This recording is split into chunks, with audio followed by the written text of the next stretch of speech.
Commander, something you need? I like to know my crew. Mind if I ask you a few questions? I can see where this is going. You did a background check on me, didn't you? Well, I'll tell you the same thing I told the captain. You want me as your pilot. I'm not good. I'm not even great. I am the best damn helmsman in the Alliance fleet.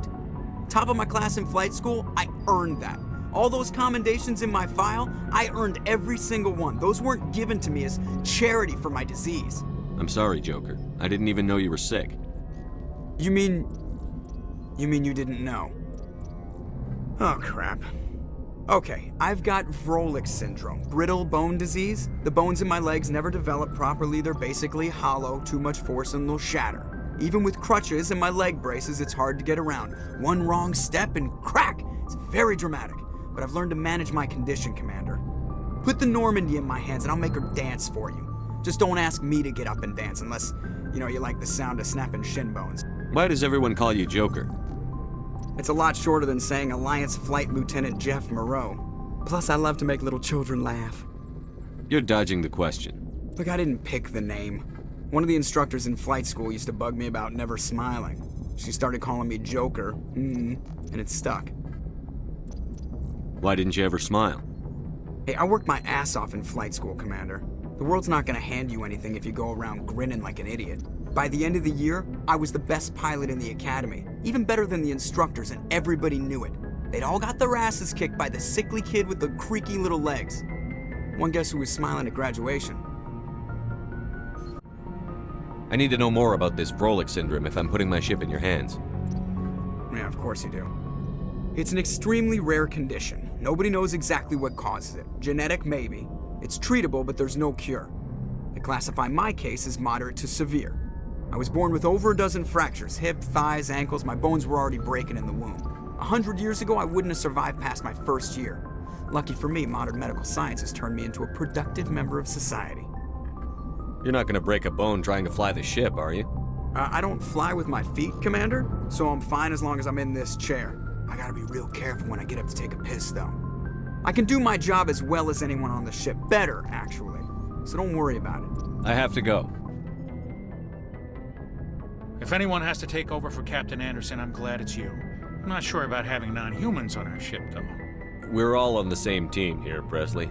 With all due respect, sir, that's what they said about Nihilus. Look how that turned out. Speak freely, Presley. I want to know if you have a problem with non-humans. It's not that, Commander.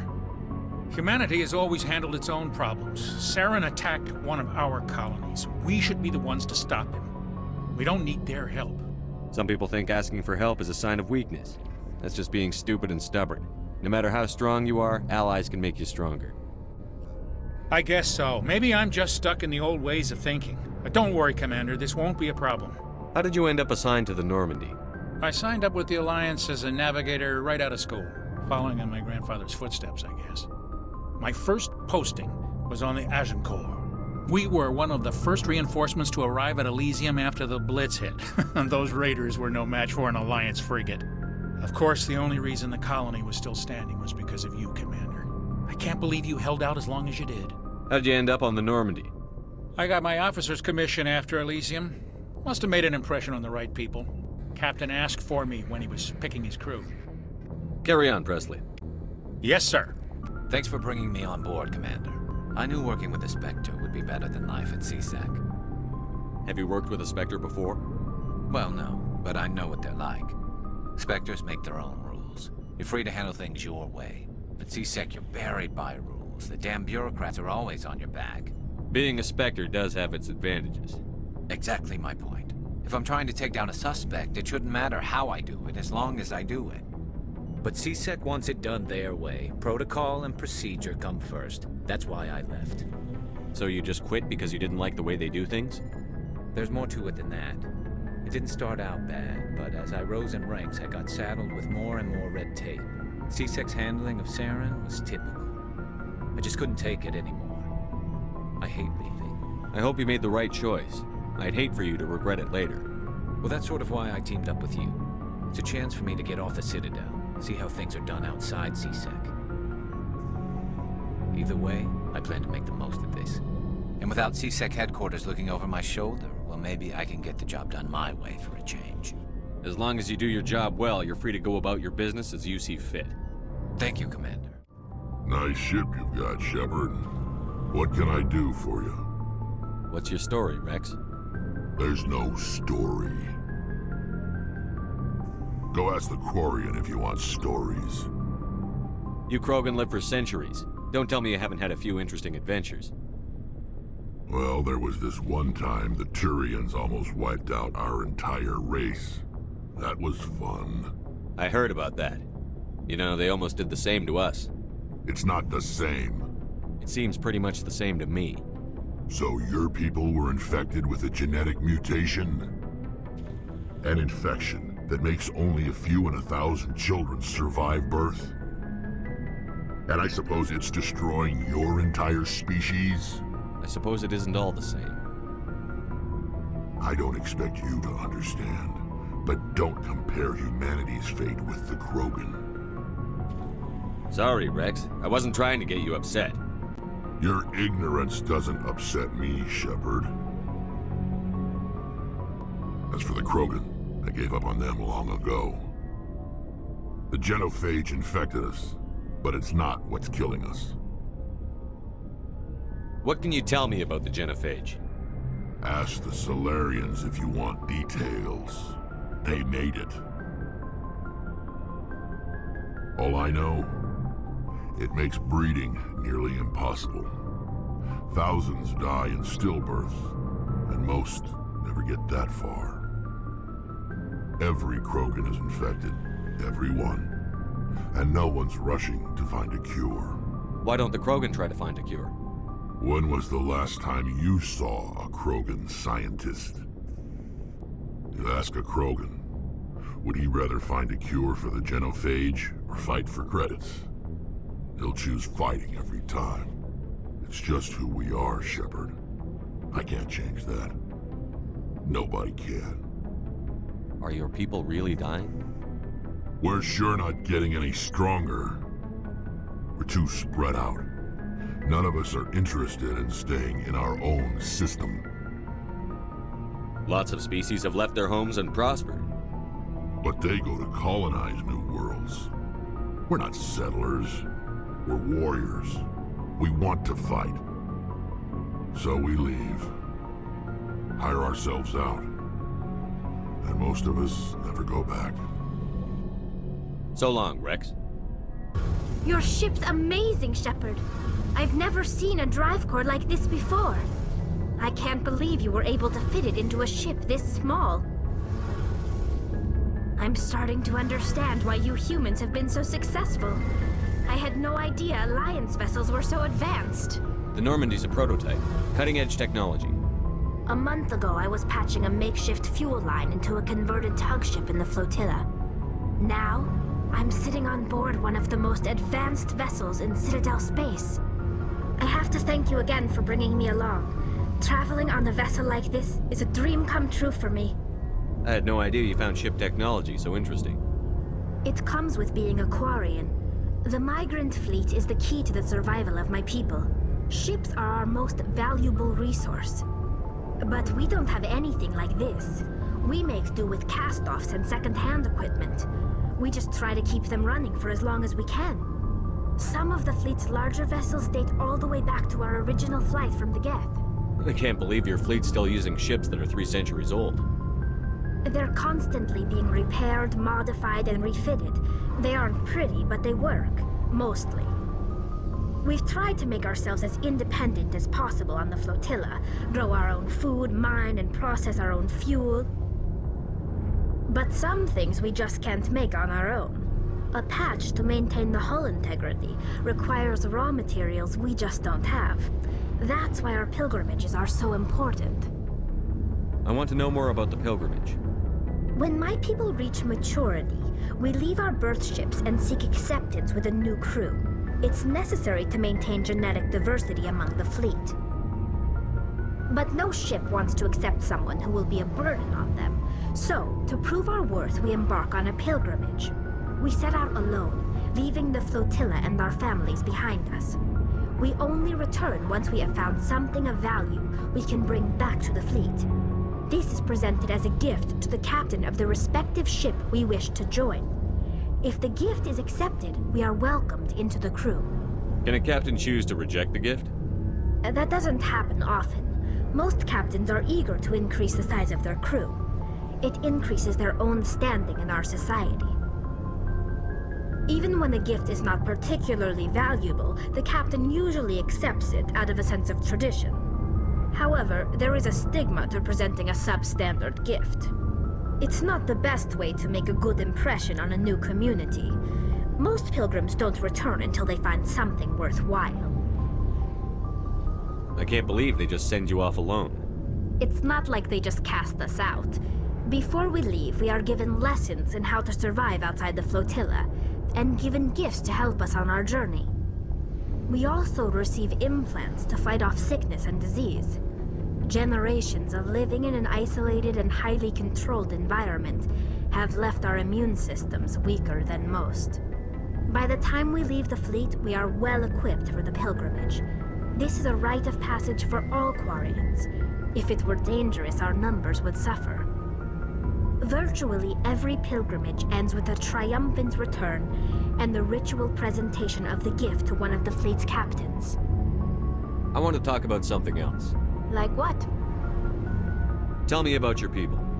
Our lives aren't easy. Resources are scarce, and we are constantly on the move.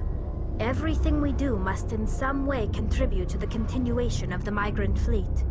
There are 17 million Quarians in the flotilla, and each of us relies on the others for survival. The bonds among my people are strong. Unfortunately, we have had to surrender many of the freedoms and civil liberties other species take for granted.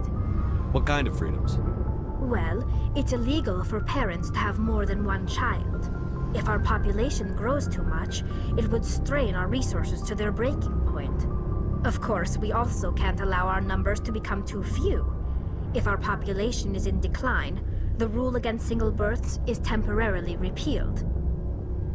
In extreme cases of population decline, incentives are even offered to encourage multiple births, though the Conclave hasn't had to take such measures in nearly a century. That's your government. The Conclave is our civilian branch of government. Each ship can elect a representative to serve on the Conclave and make decisions that affect the fleet as a whole. On matters that affect an individual ship, however, the captain has the final say. It's a tradition that dates back to the early days, when the fleet was governed by martial law. Fortunately, most captains nowadays are smart enough to have an elected council from their crew to give them advice and guidance. So the ultimate power rests with elected officials. In practice, the Conclave and the respective council for each ship tend to set the rules that govern our daily lives. But in theory, we are still under military jurisdiction. The 5 top-ranking military officials in the fleet serve on the Admiralty Board. These 5 have the power to overrule any decision by the Conclave in case of emergency. To do so requires unanimous agreement among the Admiralty, and they can only do this once. After that, the entire board must resign their posts. It's a safeguard that served us well. In nearly 3 centuries, the Admiralty Board has only overruled the Conclave 4 times. I want to know more about the Geth. I doubt I can tell you anything you don't already know. It's been almost 3 centuries since they drove my people into exile. All I know is the story of their origins, what they were when we created them, and how they turned on us. Interesting. The Geth were originally created to serve as an automated manual labor force.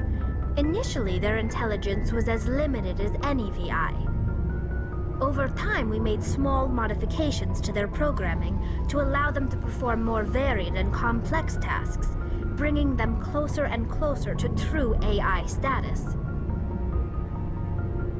How come the Council didn't step in and stop you? This wasn't true AI research. We may have been skirting the bounds of the law, but we never did anything that was actually illegal. The changes were so insignificant, so gradual, that we were able to control them. Or so we thought. But one thing we underestimated was the power of the neural network.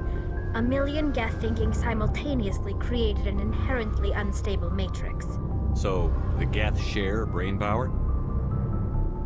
Many of the Geth's logic systems were designed to work in concert with other nearby Geth. Basically, the more of them you have in a group, the smarter they are. So there's some sort of group consciousness. No, nothing like that. They cannot share sensory data or information. Their programming cannot handle that much simultaneous input. Each Geth maintains an individual awareness and identity. The neural network only operates on a process-based level. It's basically the synthetic equivalent of a subconscious.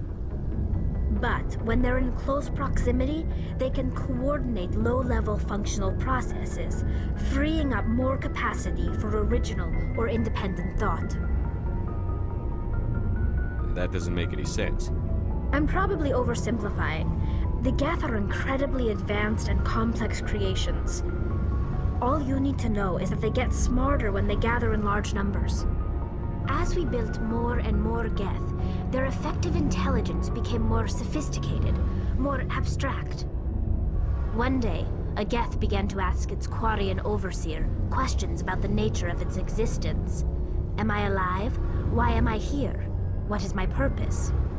As you can imagine, this caused a near panic among my people. What did you do? It was inevitable the newly sentient Geth would rebel against their situation. We knew they would rise up against us, so we acted first.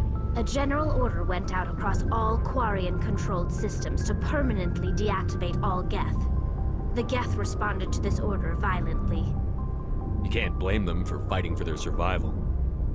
We had no other choice. The Geth were already on the verge of revolution. By acting quickly, we had a chance to end the war before it began. The hope was that most of the Geth would still be little more than machines, incapable of organized resistance. But they had progressed much further than anyone anticipated. The war was long and bloody. Millions upon millions of Quarians died at their hands. In the end, we were forced to flee our own homeworld. We feared the Geth would pursue us, but they never came beyond the Veil. Now we drift through space, exile searching for a way to reclaim what was once ours. I should go.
Negative contacts.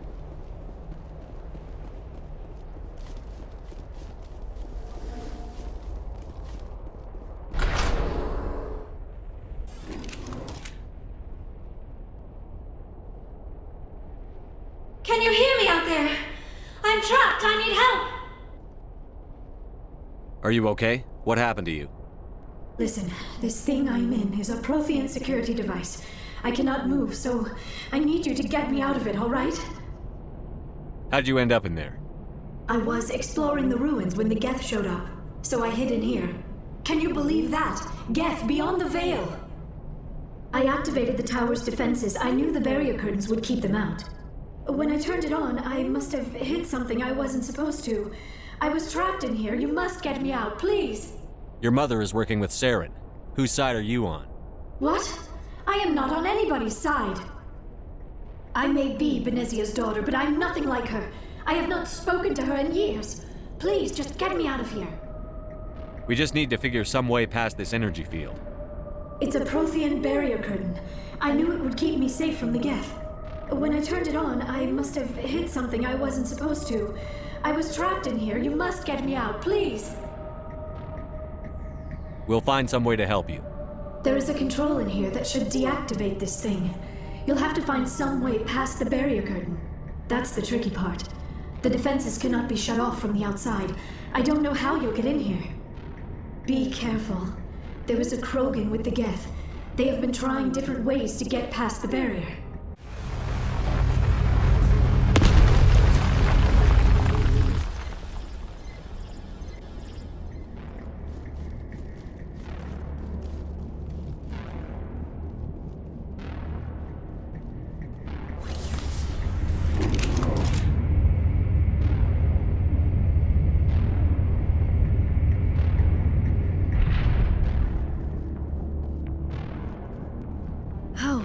How did you get in here? I didn't think there was any way past the barrier. We have to get you out of here before more Geth arrive. Yes, you're right. I've seen enough of them to last a lifetime. That button should shut down my containment field.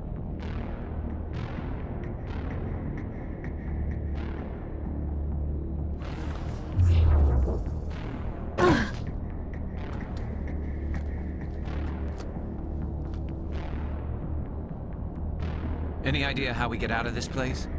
There is an elevator back in the center of the tower. At least I think it's an elevator. It should take us out of here. Come on! I still cannot believe all this. Why would the Geth come after me? Do you think Benezia's involved? Saren's looking for the conduit. Think fast, Miss Prothean expert. The conduit? But I don't know. What the hell was that? These ruins are not stable. That mining laser must have triggered a seismic event. We have to hurry. The whole place is caving in. Joker, get the Normandy airborne and lock in on my signal. On the double, mister. Aye, aye, Commander. Secure and away. ETA 8 minutes. Gonna be close, Skipper.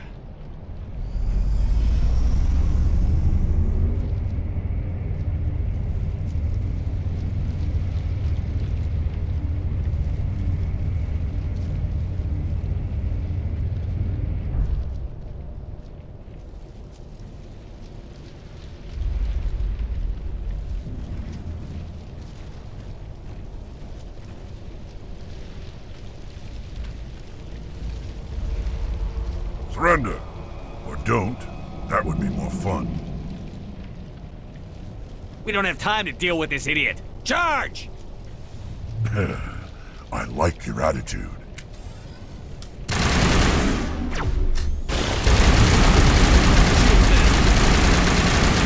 Now I'm ready.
Too close, Commander. 10 more seconds we would have been swimming in molten sulfur. The Normandy isn't equipped to land in exploding volcanoes. They tend to fry our sensors and melt our hull. Just for future reference. We almost died out there, and your pilot is making jokes? Joker pulled our asses out of there. I think he's earned the right to a few bad jokes. I see. It must be a human thing. I don't have a lot of experience dealing with your species, Commander. But I am grateful to you. You saved my life back there, and not just from the volcano. Those Geth would have killed me or dragged me off to Saren. What did Saren want with you? Do you know something about the conduit? Only that it was somehow connected to the Prothean extinction. That is my real area of expertise. I have spent the past 50 years trying to figure out what happened to them. How old are you exactly? I hate to admit it, but I am only 106. Damn! I hope I look that good when I'm your age. A century may seem like a long time to a short-lived species like yours. But among the Asari, I am barely considered more than a child. That is why my research has not received the attention it deserves. Because of my youth, other Asari scholars tend to dismiss my theories on what happened to the Protheans. I've got my own theory on why the Protheans disappeared. With all due respect, Commander, I have heard every theory out there. The problem is finding evidence to support them. The Protheans left remarkably little behind. It is almost as if someone did not want the mystery solved. It is like someone came along after the Protheans were gone and cleansed the galaxy of clues. But here is the incredible part. According to my findings, the Protheans were not the first galactic civilization to mysteriously vanish. This cycle began long before them. Where'd you come up with this theory? I thought there wasn't any evidence. I have been working on this for 50 years. I have tracked down every scrap and shred of evidence. Eventually, subtle patterns start to emerge, patterns that hint at the truth. It is difficult to explain to someone else. I cannot point to one specific thing to prove my case. It is more a feeling derived from a half-century of dedicated research. But I know I'm right, and eventually I will be able to prove it. There were other civilizations before the Protheans. This cycle has repeated itself many times over. If the Protheans weren't the first, then who was? I don't know. There is barely any evidence on the Protheans, even less on those who came before them. I cannot prove my theory, but I know I am right. The galaxy is built on a cycle of extinction. Each time a great civilization rises up, it is suddenly and violently cast down. Only ruins survive. The Protheans rose up from a single world until their empire spanned the entire galaxy. Yet even they climbed to the top on the remains of those who came before. Their greatest achievements, the mass relays and the Citadel, are based on the technology of those who came before them. And then, like all the other forgotten civilizations throughout galactic history, the Protheans disappeared. I have dedicated my life to figuring out why. They were wiped out by a race of sentient machines. The Reapers. The Reapers? But I have never heard of. How do you know this? What evidence do you have? There was a damaged Prothean beacon on Eden Prime. It burned a vision into my brain. I'm still trying to sort out what it all means. Visions. Yes, that makes sense. The beacons were designed to transmit information directly into the mind of the user. Finding one that still works is extremely rare. No wonder the Geth attacked Eden Prime. The chance to acquire a working beacon, even a badly damaged one, is worth almost any risk. But the beacons were only programmed to interact with Prothean physiology. Whatever information you received would have been confused, unclear. I am amazed you were able to make sense of it at all. A lesser mind would have been utterly destroyed by the process. You must be remarkably strong-willed, Commander. Okay, this isn't helping us find Saren or the conduit. Of course, you are right. I am sorry, my scientific curiosity got the better of me. Unfortunately, I do not have any information that could help you find the conduit, or Saren. I don't know why Saren wanted you out of the picture, but I think we'll be a lot better off if we bring you along. Thank you, Commander. Saren might come after me again. I cannot think of anywhere safer than here on your ship. And my knowledge of the Protheans might be useful later on. And her biotics will come in handy when the fighting starts. Good to have you on the team, Liara. Thank you, Commander. I am very grateful. Oh, I am afraid I am feeling a bit lightheaded. When was the last time you ate or slept? Dr. Chakwa should take a look at you. It is probably just mental exhaustion, coupled with the shock of discovering the Prothean's true fate. I need some time to process all this. Still, it could not hurt to be examined by a medical professional. It will give me the chance to think things over. Are we finished here, Commander? We can talk again after you've seen the doctor. The rest of you, dismissed. Mission reports are filed, Commander. You want me to patch you through to the Council? Patch him through, Joker. Setting up the link now, Commander. We've received your report, Commander. I understand Dr. Tassoni is on the Normandy. I assume you're taking the necessary security precautions. Liara's on our side. The Geth were trying to kill her. Benezia would never allow Saren to kill her daughter. Maybe she doesn't know. Or maybe we don't know her. We never expected she could become a traitor. At least the mission was a success. Apart from the utter destruction of a major Prothean ruin. Was that really necessary, Shepard? The Geth were crawling all over those ruins. We were lucky to make it out alive. Of course, Commander. The mission must always take priority. Good luck, Commander. Remember, we are all counting on you.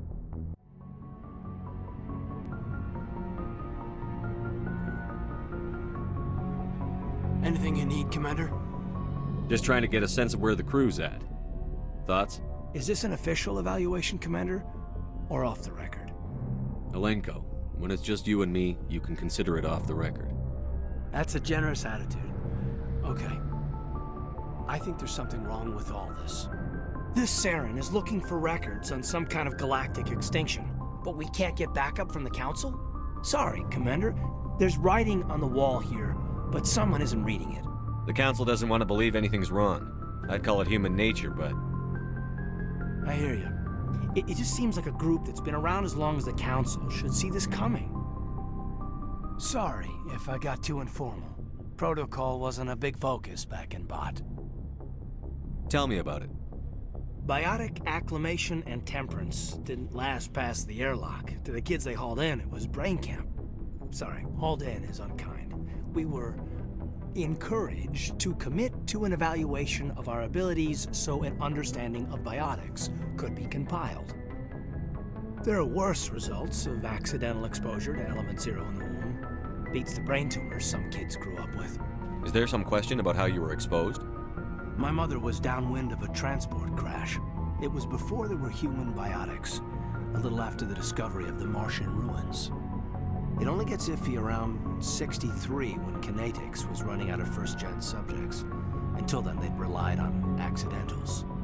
A bunch of guys in suits show up at your door after school, and next thing you know, you're out on Jump Zero. You know of any intentional exposures for certain? No one knows. Doesn't mean they didn't happen. As big as the exposures were, it was hard to track down accidentals. It was different then. No one knew the potential, so there wasn't a lot of regulation. Anything Kinetics did was gold. I'm not saying they intentionally detonated drives over our outposts, but in retrospect, they were damn quick on the scene. Jump Zero is Gagarin Station, right? What's it like? Yeah, that's the official name. Biggest and farthest facility we had for decades. Right on the termination shock, the outer edge of the solar system. It's where they did all the Goose Chase FTL research before we caught on to using mass effect fields. It was a sterile research platform when I was there. There were other kids in the same boat, right? At least you weren't alone out there. That's true. We did have a little circle that'd get together every night before lights out. We didn't have much to do, though. It was a research platform then, and Kinetics kept Jump Zero off the extranet to prevent leaks. Then you must have had plenty of time to get to know each other. Yeah, we'd sit around and bull every night after dinner, play cards or network games. There was this girl named Rana, who had a little circle grow up around her. She was from Turkey. Her family was very rich, but she was smart and charming as hell. Beautiful, but not stuck up about it. I think you'd have liked her. Sounds like she was special to you. She was. Maybe she felt the same, but things never felt together. Training, you know. Jump Zero is a long way from home. What was it like? The grand gateway to humanity looks a lot better in the vids. But that's my own baggage, Commander. no bearing on this. Alenko, there's no regulation that says you can't be friends with your commander. I appreciate that, Commander. I just don't want you to think that I'm a whiner. Besides, I've got my past squared away. Yes, Commander? Is there something you need? How well do you know the lieutenant? I'd never worked with him before this mission. But he has an impressive service record, over a dozen special commendations. Tends to keep to himself, though. Maybe because of the headaches. It's not easy being an L2. What does that have to do with it? Well, most biotics now use the L3 implants. Lieutenant Alenko was wired with the old L2 configuration. Sometimes there are complications. What kind of complications? Severe mental disabilities, insanity, crippling physical pain. There's a long list of horrific side effects. Caden's lucky. He just gets migraines. How did you end up serving on an Alliance ship? I enlisted right out of med school. Earth always seemed boring to me. Too safe, too secure. I figured the colonies were teeming with exotic adventure. I wanted to travel the stars, tending the wounds of tough soldiers with piercing eyes and sensitive souls. Turns out military life isn't quite as romantic as I'd imagined. But humanity needs the Alliance if we want to keep expanding through the Traverse, and the Alliance always needs good doctors. So I stayed on to do my part. Ever think you made the wrong choice? Sometimes I think about opening a private practice back on Earth, or maybe taking a position at one of the new med centers out in the colonies. But there's something special about working on soldiers. If I left the Alliance now, I'd feel like I was abandoning them. I should go.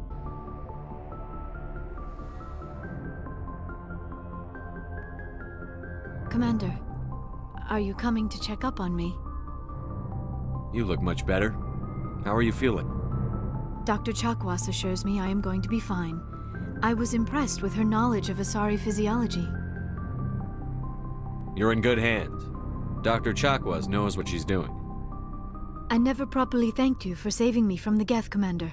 If you hadn't shown up... I'm just glad we got there in time. So am I. I know you took a chance bringing me aboard this ship. I have seen the way your crew looks at me. They do not trust me. But I am not like Benezia. I will do whatever I can to help you stop Saren. I promise.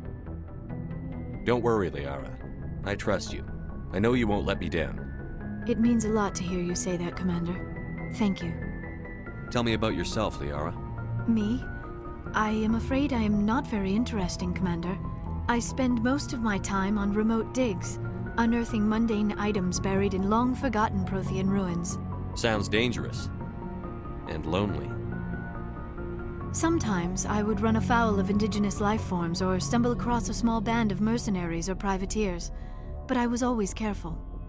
Until the Geth followed me to Artemis Tau, I never found myself in any situation my biotics could not handle. As for the solitude, well, that is one aspect that most appealed to me. Sometimes I just need to get away from other people. You don't like other people? I suppose it comes from being a matriarch's daughter. People expected me to follow in Benezia's footsteps. They wanted me to become a leader of our people. Matriarchs guide their followers into the future. They seek the truth of what is yet to come. Maybe that's why I became so interested in the secrets of the past. It sounds so foolish when I say it out loud. It sounds like I became an archaeologist simply to spite Benezia. All children rebel against their parents. It's a natural part of growing up.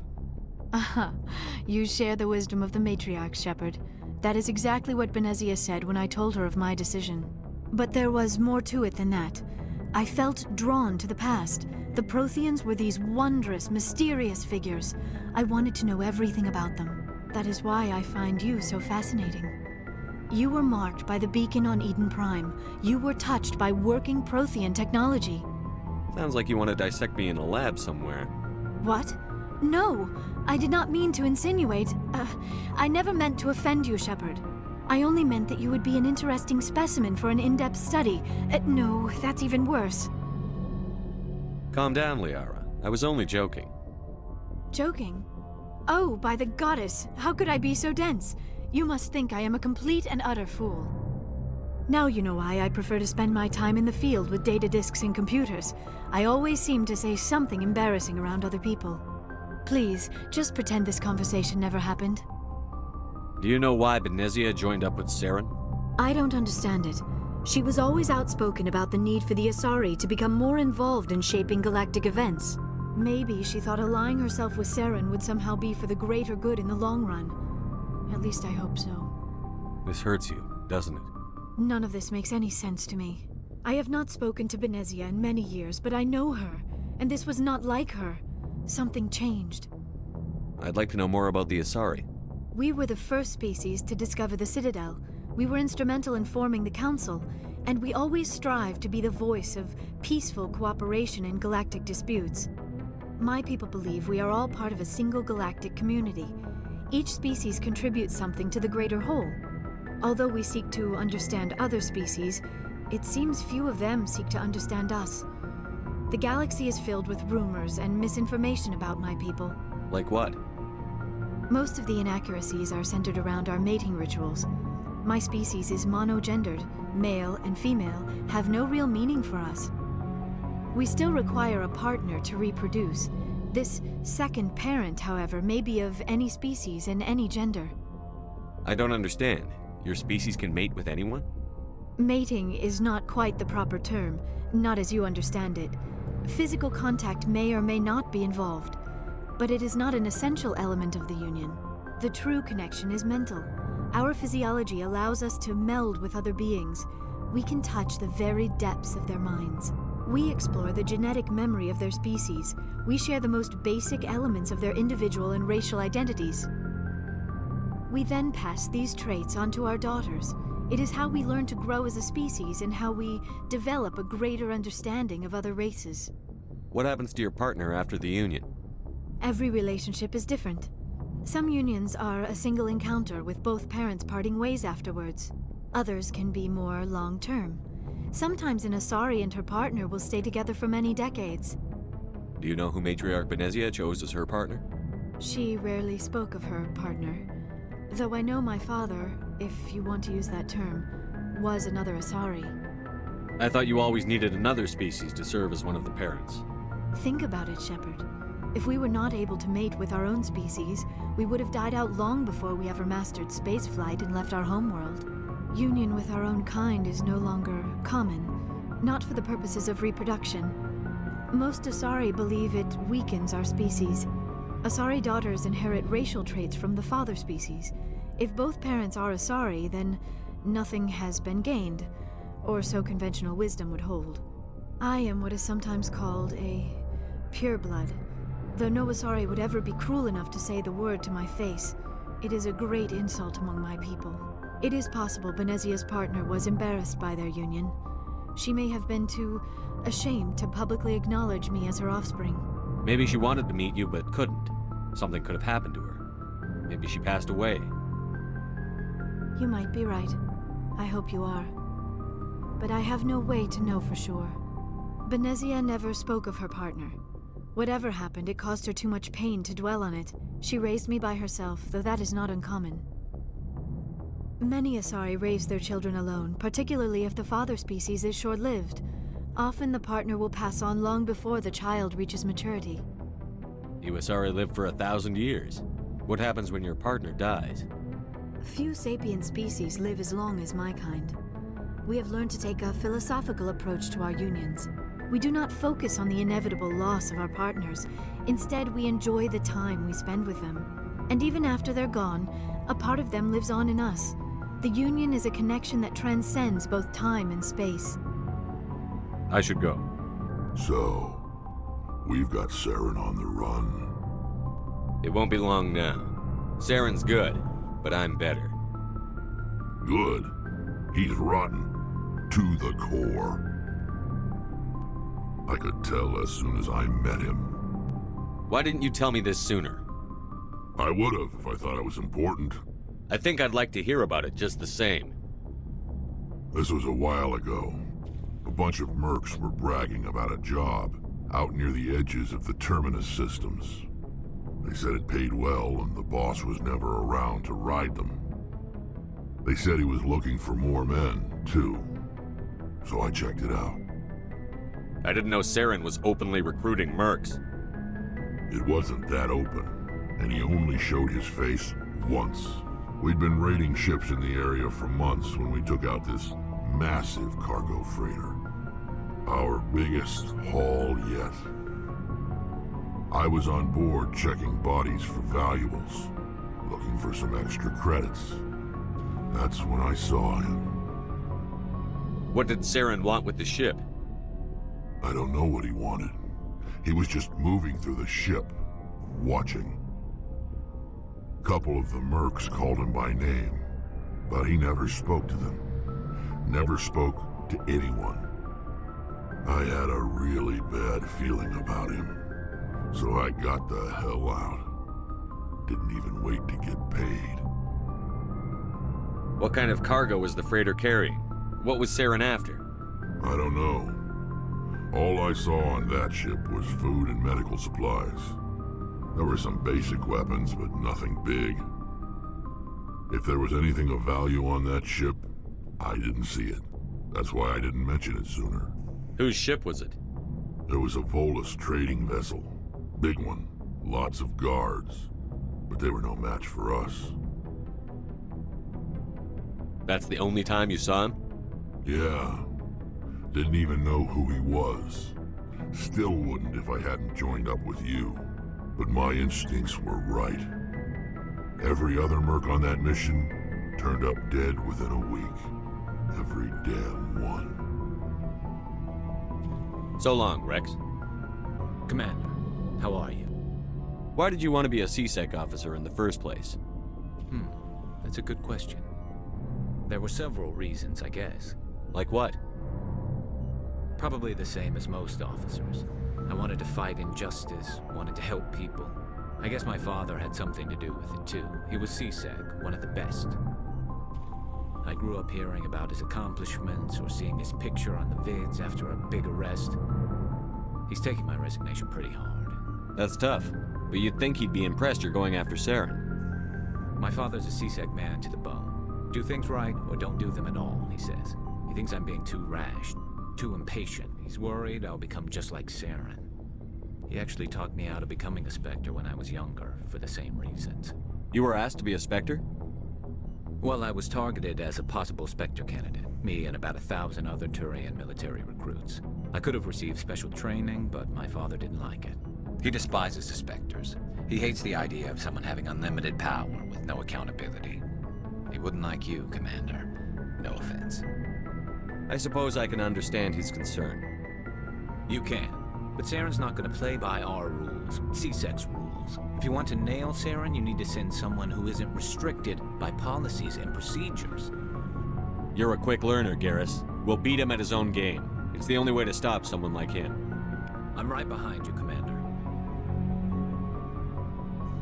Commander, you have a minute to talk? I keep an open door policy. If you have any concerns, lay them on me. All right. I know things are different aboard the Normandy, but I'm concerned about the aliens, Vakarian and Rex. With all due respect, Commander, should they have full access to the ship? They may not serve the Alliance, Chief, but they're allies. At least as far as Saren goes. This is the most advanced ship in the Alliance Navy. I don't think we should give them free rein to poke around the vital systems. Engines, sensors, weapons. You don't trust the Alliance's allies? I'm not sure I'd call the Council races allies. We, humanity, have to learn to rely on ourselves. Standing up for ourselves doesn't mean standing alone. I don't think we should turn down allies. I just think we shouldn't bet everything on them staying allies. As noble as the Council members seem now, if their backs are against the wall, they'll abandon us. You've got a pessimistic view of the universe, Williams. A pessimist is what an optimist calls a realist. Look, if you're fighting a bear and the only way for you to survive is to sick your dog on it and run, you'll do it. As much as you love your dog, it isn't human. It's not racism, not really. Members of their species will always be more important to them than humans are. These seem like deeply held beliefs, Williams. What made you think this way? My family's defended the Alliance since it was founded. My father, grandfather, great-grandmother, they all picked up a rifle and swore the oath of service. I guess we just tend to think of Earth's interests as our own. I never knew my family. Grew up an orphan on Earth. Anybody in your family I'd have heard of? Couldn't say, Commander. So why are you out here? Just trying to get away from Earth? Mainly I wanted to serve. Protect the Alliance, save lives, you know. Glad to hear it. I'd hate to think you were out here for a free college education. It doesn't sound like you've worked with aliens before. No, sir. Mainly I've been groundside, part of the surface garrison forces. I did get a rotation on a space station for training. Every Marine a rifleman, every rifleman ZG certified. That's odd. Your record is spotless and your technical scores are exemplary. You should be serving with the fleet. Anyway, that's why I haven't served with many aliens, Commander. All right. I can see where your concerns are coming from, Williams. But this is a multilateral mission. You're going to have to work with aliens, like it or not. It won't be a problem, Commander. You say jump, I say how high. You tell me to kiss a Turian, I'll ask which cheek. Would you kiss anyone I ordered you to? That depends, sir. If you ordered me to kiss a superior officer, that would be a violation of the regs concerning fraternization. That would make it an illegal order. I'd be required to decline and relieve you of command. Sir. We'll talk later, Williams. Looking forward to it, sir. Oh, hello, Shepard. Are you okay? I don't know. Your ship is amazing, and your crew's been really great to me. Especially your chief engineer. But I just sort of feel out of place. The Normandy runs so smooth it feels like we're not even moving. And the engines are so quiet. How do you sleep at night? The silence wakes you up? Back on the flotilla, the last thing you want to hear is silence. It means an engine's died or an air filter shut down. I guess you don't have to worry about that here. But old habits die hard. But it's more than just the silence. This ship feels so empty. It's like half the crew is missing. Back home, I couldn't wait to go on my pilgrimage. I couldn't wait to get away from the crowds. Now that I'm out here, I kind of miss them. Sometimes we don't appreciate what we have until it's gone. That's true. I'm starting to wonder if that's what the pilgrimage is really about. It's given me a whole new perspective on my people and our culture. You know, there's always a few who go on their pilgrimages and never return. I always assumed something bad happened to them. But maybe they just wanted a different life.